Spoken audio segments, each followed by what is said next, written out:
president, very frustrated with how the Israeli Prime Minister Netanyahu has been responding to this, continuing to launch strikes in Lebanon right before this agreement was signed. You mentioned what he told Axios, but he also said this to the New York Times. He described Netanyahu to the New York Times as a very difficult guy and went on to say, to be honest with you, he should be very thankful to us for doing this, because if Iran had a nuclear weapon, Israel wouldn't be around for 2 hours. That was a direct quote from the president. I think that just በመካከለኛው ምስራቅ ፍጹም የበላይነት ያለው አዲስ የፖለቲካዊና ወታደራዊ የኃይል ሚዛን ለመቅረጽ በቴህራን የሚገኘውንና ለአስርተ ዓመታት የዘለቀውን የአያቶላዎች ስርዓት ሙሉ በሙሉ ከስሩ ለመመንገል እንዲሁም አዲሱን ክልላዊ ካርታ በአሜሪካና በእስራኤል ብቸኛ ቀራጭነት ለመዘርጋት የተወጠነው ታላቅ ጦርነት ዛሬ ባልተጠበቀ የታሪክ መጋረጃ መዘጋት ላይ ይገኛል። የእስራኤሉ መሪ ቤንያሚን ኔታንያሁ ከዋይት ሃውስ አለቃ ዶናልድ ትራምፕ ጋር እጅና ጓንት በመሆን በየካቲት ወር ማጠናቀቂያ ላይ ከፈቱት ይኸው መጠነ ሰፊ ጦርነት በሀገር ውስጥ የሚጠብቃቸውንና በምርጫ አስተያየት ጥናቶች ቀድሞ የታየውን ከባድ የምርጫ ሽንፈት ይታደገኛል የሚል ጽኑ እምነት ነበራቸው። እሳቸውንም በታሪክ መዝገብ ላይ አዲሱ የመካከለኛው ምስራቅ ብቸኛ መሐንዲስና የእስራኤል ዘላለማዊ ጠባቂ አድርጎ ያሰፍረኛል በሚል በትልቅ የፖለቲካ ቁማር ውስጥ ዋና ተዋናይ ሆነው ገብተው ነበር። ጦርነቱ እንደተጀመረ በመጀመሪያው ቀን የእስራኤል ወታደራዊ ጥቃትና የደህንነት መዋቅር የኢራንን ጠቅላይ መሪ አያቶላ አሊ ኻሜኔን በመግደል ታላቅ ድል ያስመዘገበ ቢሆንም የጦርነቱ የረዥም ጊዜ ስልታዊ ግብ ግን ኔታንያሁ ለእስራኤል ሕዝብ በየመድረኩ ቃል የገቡትን ያህል ፍሬ ማፍራት አልቻለም። የቴህራንን ስርዓት ሙሉ በሙሉ መለወጥ፣ የኢራንን ምስጢራዊ የኒውክሌር ፕሮግራም ከናካቴው ማውደምና የባሊስቲክ ሚሳኤል አቅማቸውን ለአንዴና ለመጨረሻ ጊዜ ማክሰም ሳይቻል ቀርቷል። አሁን የታሪኩ ማጠቃለያ የኔታንያሁ የፖለቲካ ህልም ወደ አጣብቂኝ፣ ከትራምፕ ጋር ለዓመታት የገነቡት ወዳጅነትም ወደ ከባድ ፖለቲካዊ ፍጭትና የጥቅም መጋጨት አውድማነት ተቀይሯል። በአሜሪካና በኢራን መካከል የተደረሰውና በድንገት ይፋ የሆነው የ60 ቀናት ጊዜያዊ ጦርነት ማቆም የመግባቢያ ስምምነት በዋሽንግተንና በቴል አቪቭ መካከል ያለውን የግንኙነት መስመር ፍንትው አድርጎ አሳይቷል። ትራምፕ ከጦርነቱ አዙሪትና ከገንዘብ ወጪ ራሳቸውን አውጥተው ወደ ሀገራቸው የኢኮኖሚ አጀንዳ ለመመለስ ሲቻኮሉ፣ ኔታንያሁ ግን የገቡትን ቃል ሳይፈጽሙ በሊባኖስ የጦር ግንባር ከተጠላለፈና መውጫ ከታጣለት ወታደራዊ ኦፕሬሽን ጋር እጆቻቸው ታስረው ቀርተዋል። ቤንያሚን ኔታንያሁ በዚህ ስምምነት ደስተኛ አይደሉም። ትናንት ምሽትም መግለጫ ሰጥተዋል። በእርግጥ ግን ይህ ለብዙዎች ተስፋ ያሰነቀ ስምምነት አርብ ሊፈረም መሆኑን ተከትሎ በመካከለኛው ምስራቅና በምዕራቡ ዓለም ምን እየተወጠነ ነው የሚለው የዛሬው ጥንቅራችን አስኳል ነው። አብረን እንቆይ።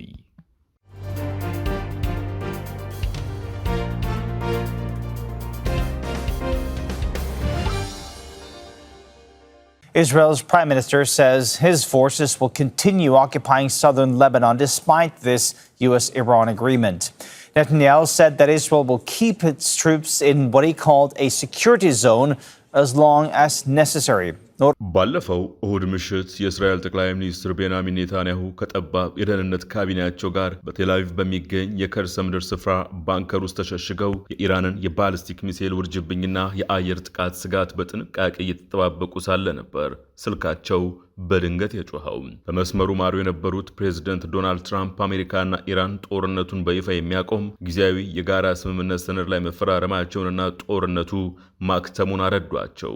ይህ ስልክ ጥሪ በዚያው ዕለት በሁለቱ መሪዎች መካከል የተደረገ ሁለተኛው ጥሪ ነበር። በመጀመሪያው የጠዋት ስልክ ጥሪ ላይ ትራምፕ እስራኤል በቤይሩት ላይ በፈጸመችው ድንገተኛ አየር ጥቃት እጅግ ክፉኛ መቆጣታቸውንና ኔታንያሁም ምንም አይነት የማገናዘብና የማመዛዘን ችሎታ የሌለው እብድ ነው በማለት በከባድ የስድብ ቃላት ዛቱበት እንደነበር የአሜሪካና የእስራኤል የውስጥ መረጃዎች አክሲዮስ የተሰኘውን የዜና አውታርን ጨምሮ አረጋግጠዋል። ትራምፕ ኔታንያሁ የሊባኖሱን ሄዝቦላ ከማጥቃት እንዲቆጠቡና የአሜሪካን የዲፕሎማሲ መንገድ እንዳያሰናክሉ የሰጧቸውን ትዕዛዝ ባለማክበራቸው የተቆጡ ቢሆንም ኔታንያሁ ግን የአሜሪካን ትዕዛዝ ለጊዜው አዘግይተው ከአንድ ሳምንት በኋላ የቤይሩትን ደቡባዊ ክፍሎች በከባድ የአየር ቦምብ ዳግም ደብድበዋል። ይህም የኢራንን የሚሳኤል አጸፋዊ ምላሽ በቀጥታ የሳበና በትራምፕ በኩል ሁለቱንም ወገኖች በይፋና በአደባባይ እንዲገጸስ ያደረገ ክስተት ነበር። ይሁን እንጂ ስምምነቱ ይፋ ከመደረጉ ጥቂት ሰዓታት በፊት እስራኤል በሊባኖስ መዲና ላይ በድጋሚ ከባድ የአየር ጥቃት የፈጸመች ሲሆን ትራምፕ ግን ይህንን የእርስ በርስ የሮኬትና የተኩስ ልውውጥ ትንሽ ደካማና ምንም ትርጉም የለሽ ሲሉ አጣጥለውታል። ኔታንያሁ ግን ከሰዓታት ዝምታ በኋላ በኢየሩሳሌም በሰጡት ጋዜጣዊ መግለጫም በትራምፕ ስምምነት ላይ ያላቸውን የውስጥ ተቃውሞ በጥንቃቄ በመሸፈን የልዩነታቸው ድንበርን እንዲህ ሲሉ አስምረውታል። እሱ የአሜሪካ ፕሬዝዳንት ነው፣ እኔ የእስራኤል ጠቅላይ ሚኒስትር ነኝ። ሁልጊዜ አንድን ጉዳይ በተመሳሳይ አይን አናይም። በብዙ ጉዳዮች ላይ የምንስማማባቸውና የማንስማማባቸው ጊዜያት አሉ። እኔ ግን ለእስራኤል ሕዝብ ዘላለማዊ የደህንነት ጥቅም ዘብ እንድቆም ተመርጫለሁ። ይህንንም በጥበብና በጽናት አድርገዋለሁ። Trump and I have known each other for many years. He is the President of the United States. I am the Prime Minister of Israel. We often see eye to eye, and there are also cases where we see less eye to eye. I am responsible for Israel's security interests. I stand up for them. And I want to tell you how we stand up for them. You have to stand up for the interests, not by being belligerent, and you have to do it wisely. And that requires a lot of experience, a lot of wisdom. ይህ መግለጫ ኔታንያሁ ከትራምፕ ጋር ያላቸውን ግንኙነት በይፋ ላለማበላሸት ያደረጉት ጥረት ቢሆንም ከበስተጀርባ ግን የእስራኤል ባለስልጣናት በአሜሪካ ላይ ያላቸው እምነት መሸርሸሩን ያሳያል። ይህ በአሜሪካና በኢራን መካከል በስዊዘርላንድ ሊፈረም የታቀደው ጊዜያዊ ስምምነት ይዘቱና የቃላት አወቃቀሩ በከፍተኛ ምስጢር የተሸፈነ በመሆኑ በዓለም አቀፍ መሪዎች ዘንድ ጭምር ትልቅ መደናገርንና ጥልቅ ጥርጣሬን ፈጥሯል። በፈረንሳይ ኤቪያን ሌባን ውብና ማራኪ በሆነው የጄኔቫ ሐይቅ ዳርቻ በተገነባ ልዩ ድንኳን ውስጥ በተካሄደው የቡድን ሰባት መሪዎች የምሽት ራት ግብዣ ላይ እንደ ፈረንሳዊ ማኑኤል ማክሮንና የእንግሊዙ ኬር ስታርመር ያሉ የዓለም ሀያላን መሪዎች በትራምፕና በኢራን መካከል የተደረገውን ስምምነት ትክክለኛ ዝርዝር ሁኔታ ለማወቅ በከፍተኛ ጉጉትና ጥማት ተሰብስበው ነበር። ይሁንና ከሁለት ሰዓታት በላይ የፈጀውና በዓለም አቀፍ ተግዳሮቶች ላይ ያተኮረው የምሽቱ ራት ሲጠናቀቅና ፀሐይ ስትጠልቅ መሪዎቹ ወደ ማደሪያቸው የተመለሱት ከገቡበት የባሰ ግራ በመጋባት በመደናገጥና በፖለቲካዊ ጭጋግ ውስጥ ሆኖ ነው። ትራምፕ በኤሌክትሮኒክ ፊርማ ያጸደቁት ይህ የአንድ ገጽ ተኩል አጭር ሰነድ በዋሽንግተንና ቴህራን መካከል እርስ በርሱ የሚጋጭና የተምታታ መግለጫ እንዲሰጥ ምክንያት ሆኗል። እንዲያውም በትራምፕ የውስጥ ክበብና በመንግስት መዋቅር ውስጥ ያሉ ከፍተኛ ባለስልጣናት ጭምር ስለ ስምምነቱ አተገባበርና የጊዜ ሰሌዳ የተለያየና እርስ በርሱ የሚቃረን ሀሳብ እየሰጡ ነው። ትራምፕ ሰነዱን ከአርብ የስዊዘርላንድ ፊርማ በኋላ ይፋ ለማድረግ እንደሚፈልጉ ከማክሮን ጋር ሲቀመጡ ቢናገሩ ምክትላቸው ጄዲ ቫንስ ግን ዝርዝር ጉዳዮቹ ገና ወደፊት የሚደረጉ የቴክኒክ ድርድሮች እንደሚወሰኑ ገልጸዋል።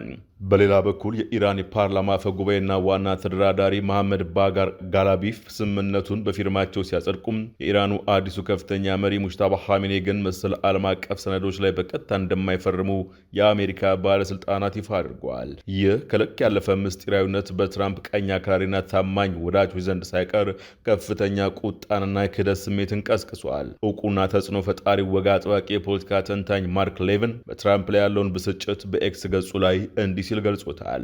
ለብዙ ቀናት በተደጋጋሚ ጠይቄያለሁ።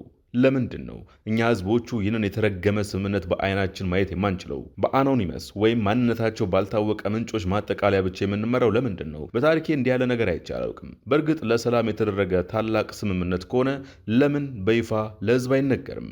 በተለይም ስልታዊ ጠቀሜታ ባለው የሆርሙዝ ወሽመጥ የነዳጅ መተላለፊያ መስመር ላይ አሜሪካ ያለምንም ክፍያና ታሪፍ በነፃ ክፍት ይሆናል ስትል፣ የቴህራን ባለስልጣናት ግን መተላለፊያውን እኛ እንቆጣጠራለን፣ የራሳችንን ታሪፍና ክፍያም ካስፈለገ እናስከፍላለን ማለታቸው የስምምነቱ መራራትና ደካማነት ያሳያል ተብሏል።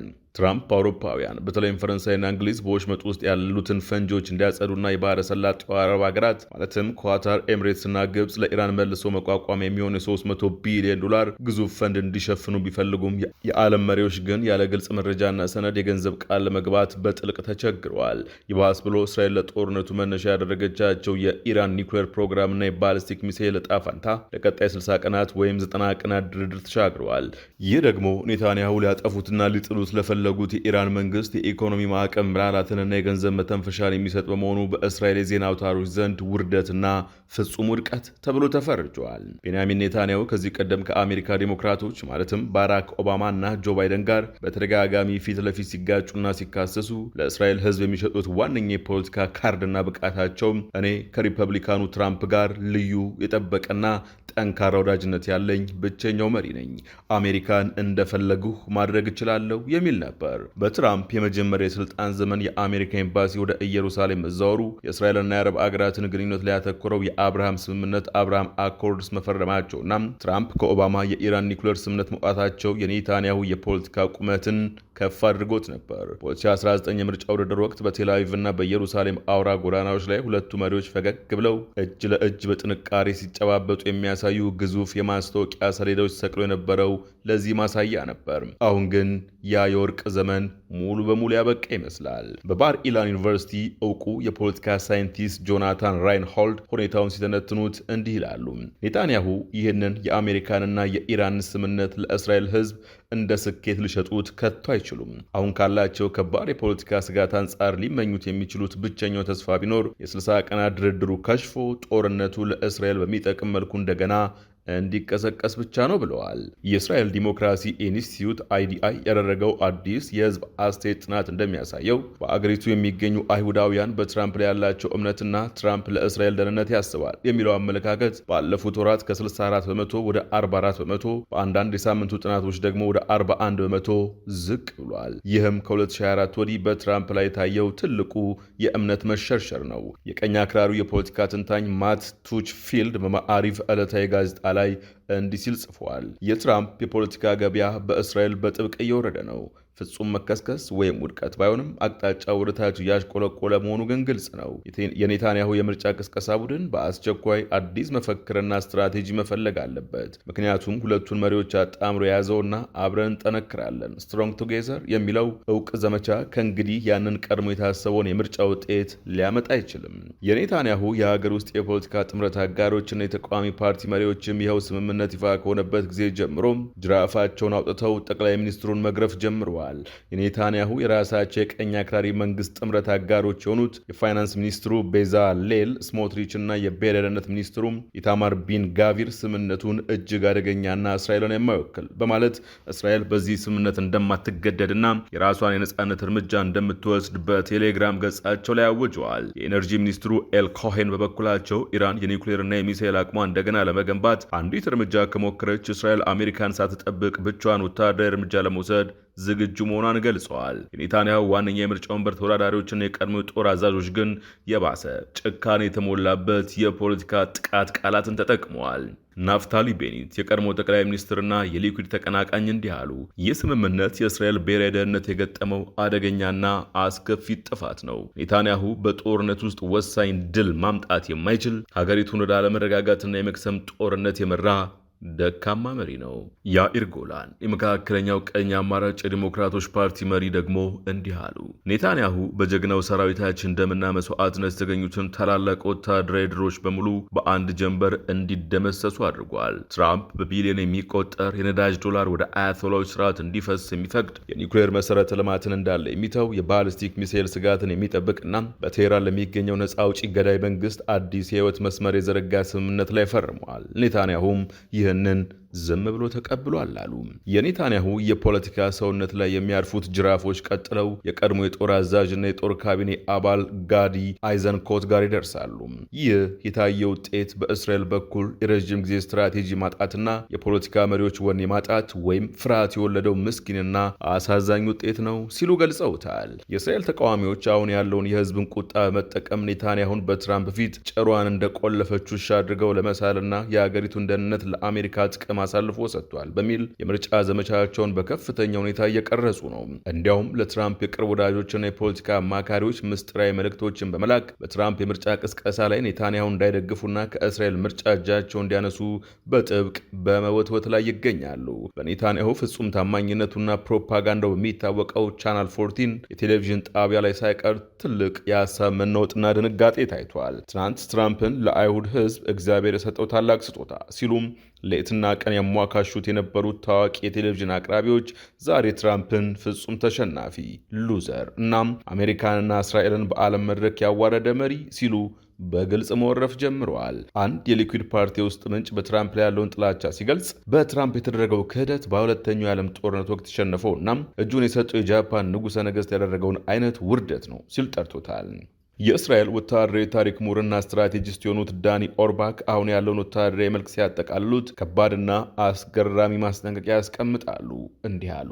ትራምፕ እስራኤልን ከሊባኖስ ድንበር እንድትወጣና የያዘችውን የደህንነት ቀጠና እንድትለቅ ካስገደዷት የኔታንያሁ ረዥም የፖለቲካ ሕይወት በዚያው ፍጻሜውን ያገኛል። ምክንያቱም ከድንበር ማፈግፈግ ማለት በጥቅምት 7ቱ ጥቃት የተማርነውን መሰረታዊ የደህንነት ትምህርት በአደባባይ መሻር ማለት ነው። ትምህርቱም ሊያጠፋና ሊያርድህ የሚፈልግ ጠላት በድንበር ላይ ካለ መሬትን ለቀህ በፍጹም አታፈገፍግም የሚል ነው ሲሉ ተናግረዋል። እስራኤል በአሁኑ ወቅት ከጦርነቱ ማግስት የሶሪያንና የጋዛን ሰፊ ግዛቶች ከጋዛ ከ60% በላይ ተቆጣጥራ የምትገኝ ሲሆን በትራምፕ አማካይነት ባለፈው ዓመት በተደረገው የተኩስ አቁም ስምምነትም ቢሆን በጋዛ አየር ጥቃቶች በቀጣይነት ተካሄዱ ሲሆን በዚህም ሳቢያ 1000 የሚጠጉ ፍልስጤማውያን መገደላቸው ተመዝግቧል። በአሁኑ ወቅት በደቡብ ሊባኖስ ድንበር ላይ አንጻራዊ ጸጥታና መረጋጋት ቢኖርም እስራኤል በወረራ በያዘቻቸው ይዞታዎች ላይ ግን አልፎ አልፎ ከባድ ግጭቶችና የተኩስ ልውጦች ቀጥለዋል። የሊባኖስ የውስጥ ደህንነት ምንጮች እንደሚያሳዩት የእስራኤል ድሮን ጥቃት በደቡብ ሊባኖስ ክፋር ቲብኔት በተባለች ከተማ በአንድ ሰው ላይ ሕይወት ማለፍ ምክንያት ሆኗል። ሄዝቦላህ የአሜሪካና የኢራን ስምምነት ተከትሎም የተኩስ አቁሙን በደስታ የተቀበለው ቢሆንም የእስራኤል ወታደራዊ ምንጮች ግን ሄዝቦላህ በጥቃት እስካልተነሳ ድረስ እስራኤል በሊባኖስ ውስጥ ጥቃት እንደማትሰነዝር ለኢየሩሳሌም ፖስት ገልጿል። ሆኖም ግን የኔታንያሁ የቀድሞ ፖለቲካ አማካሪና ስትራቴጂስት የነበሩት ናዳቭ ስትራውችለር የሁለቱ መሪዎች ግንኙነት ገና ሙሉ በሙሉ እንዳልፈረሰና ተስፋ እንዳለው ያምናሉ። ትራምፕ ከዚህ ቀደምም በኔታንያሁና በሌሎች የዓለም መሪዎች ላይ በከፍተኛ ሁኔታ ተቆጥቶና ተጣልቶ ያውቃል። ነገር ግን ነገሮች በጥቅምና በፖለቲካ ምክንያት እንደገና በፍጥነት ወደ ቦታቸው ይመለሳሉ። እስከ ባለፉት 2 ሳምንታት ድረስ መካከላቸው ምንም አይነት የሐሳብ ልዩነት አልነበረም። አሁንም ቢሆን የ60 ቀናት የድርድር ጊዜ ስላለ ብርሃን እስካለና መስኮቱ ክፍት እስከሆነ ድረስ ኔታንያሁ በጭስ ማውጫውም ቢሆን ሾልከው ገብተው በትራምፕ ላይ የውስጥ ተጽዕኖ ለመፍጠር መሞከራቸውም አይቀሬ ነው ሲሉ ይተነትናሉ። የእስራኤል ታዋቂው የምርጫ ተንታኝ ዳህሊያ ሽንድሊንም የቀኝ አክራሪውና የሊኩድ ፓርቲ ጽኑ ደጋፊ ይህንን ክስተት በኔታንያሁ ረጅም የፖለቲካ ዘመንና ስኬቶች ውስጥ እንደ አንድ ትንሽ ጊዜ እንቅፋት እንጂ የፍጻሜ ውድቀት አድርገው እንደማይመለከቱትና በጥቅምት ወር በሚደረገው ምርጫ ላይ በቀላሉ ሀሳባቸውን እንደማይቀይሩ ይገልጻሉ። ምንም እንኳን የጠቅላይ ሚኒስትሩ ቢሮ ይህንን መረጃ በይፋ ቢያስተባብልም ከበስተጀርባ ባለው ስውር ዲፕሎማሲ ግን ኔታንያሁ ከትራምፕ ጋር በፈረንሳይ ወይም በአሜሪካ ምድር ምስጢራዊ የአንድ ለአንድ ውይይት ለማድረግ በከፍተኛ ሁኔታና በልዩ መልእክተኞች እየተንቀሳቀሱ ናቸው። ይህ ስብሰባ ከተሳካ ኔታንያሁ የኢራንን ስምምነት በተመለከተ ለእስራኤል የተጋረጠውን ብሔራዊ ስጋት ለትራምፕ ፊት ለፊት ለማስረዳትና ለእስራኤል ሕዝብ አሁንም ከዓለም ሀያል ሀገር መሪ ጋር የጠበቀ ወዳጅነት እንዳላቸው የሚያሳይ አዲስ ፎቶግራፍ የምርጫ ፖለቲካ ካፒታል ወይም የፖለቲካ ውህደት ለመሰብሰብ ይረዳቸዋል። በመካከለኛው ምስራቅ ምድር በታላቅ ምኞትና ክልላዊ ካርታን የመለወጥ እቅድ የተለኮሰው የጋራ ጦርነት እሳት አሁን ወደ ፖለቲካዊ ስነልቦናዊና ዲፕሎማሲያዊ ሽኩቻ ተቀይሮም የሁለቱን መሪዎች ወዳጅነት በትልቅ የእሳት እቶን ውስጥ እየፈተኑ ይገኛል። ቤንያሚን ኔታንያሁ ከፊት ለፊታቸው የሚጠብቃቸውን የሀገር ውስጥ የምርጫ ማዕበል በጥንካሬ ለመሻገር የትራምፕን ወዳጅነት መልሰው ለመገንባት በሚያደርጉት ስውር ጥረትና የእስራኤልን ብሔራዊ ደህንነት በማስጠበቅ መካከል ካለው ቀጭን የዲፕሎማሲ ሽቦ ላይ ቆመው ታላቅ የታሪክ ግብግብ እያደረጉ ነው። የ60 ቀናት ድርድር ለሁለቱም መሪዎች አዲስ የታሪክ ምዕራፍ ወይም ፍጹም የፖለቲካ ሞት ይዞ የሚመጣ በመሆኑ ዓለም ቀጣዩን የታሪክ መጋረጃ በጥንቃቄ እየተጠባበቀች ነው። የዛሬው ጥንቅር በዚሁ ተጠናቀቀ። አዲስ ማለዳን ሰብስክራይብ ማድረግ አይዘንጉ። ጤና ይስጥልን።